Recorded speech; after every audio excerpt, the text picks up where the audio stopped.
दुर्गा भवानी कैसे के भोग लगाओ, मोर शीतला भवानी कैसे के भोग लगाओ।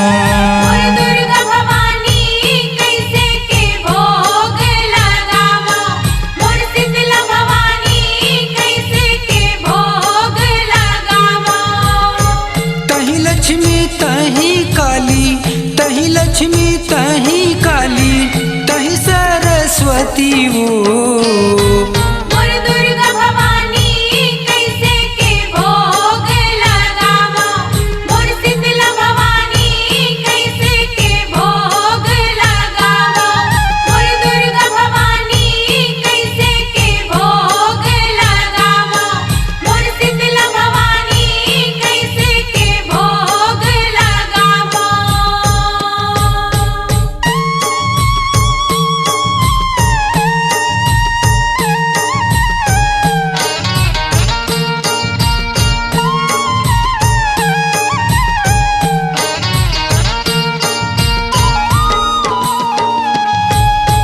आरुग जलतै कई थच मैया, आरुग कहाँ ले नाना वो।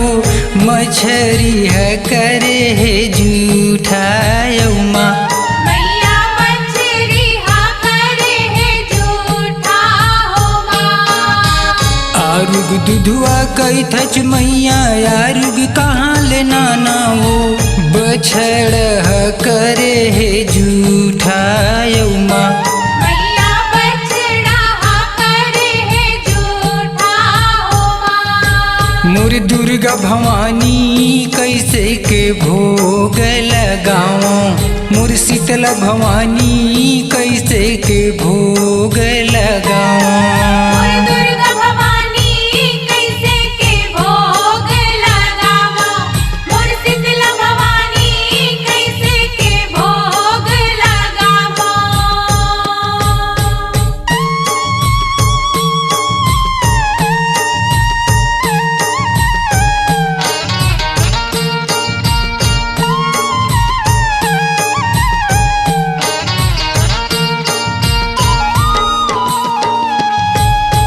आरुग मिश्री कई थच मैया, आरुग कहाँ ले नाना वो। चाटी है करे है जूठा यौमा, मैया चाटी हा करे है झूठा हो माँ। आरुग फुलवा कई थच मैया, आरुग कहाँ ले नाना वो। भौर है करे है जूठा यौमा, मैया भौरा हा करे है झूठा हो माँ। मोर दुर्गा भवानी कैसे के भोग लगाओ, मोर शीतला भवानी कैसे के भोग लगाओ। मोर दुर्गा भवानी कैसे के भोग लगावो, मोर शीतला भवानी कैसे के भोग लगावो।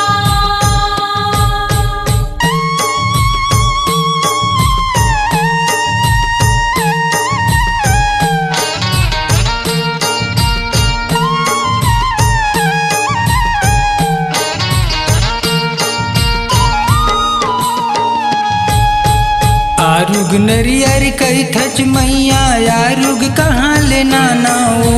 कोयली है करे है जूठा यौमा, मैया कोयली हा करे है झूठा हो माँ।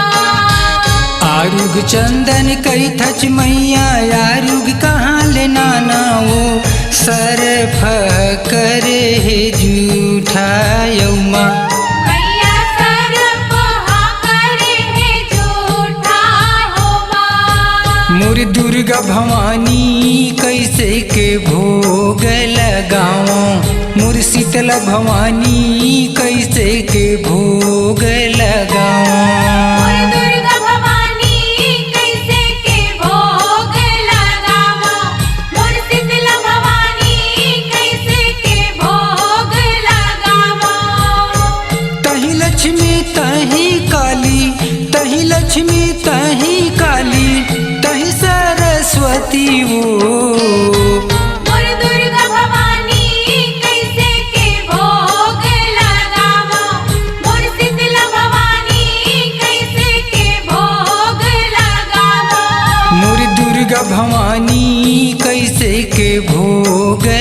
लगाओ मोर शीतला भवानी कैसे के भोग लगाओ। मोर दुर्गा भवानी कैसे के भोग लगावो, मोर शीतला भवानी कैसे के भोग लगावो, मोर दुर्गा भवानी कैसे के भोग लगावो, मोर शीतला भवानी कैसे के भोग लगावो। स्वरांजलि स्टूडियो, नेमीचंद गली नंबर 2, गंजपारा, रायपुर।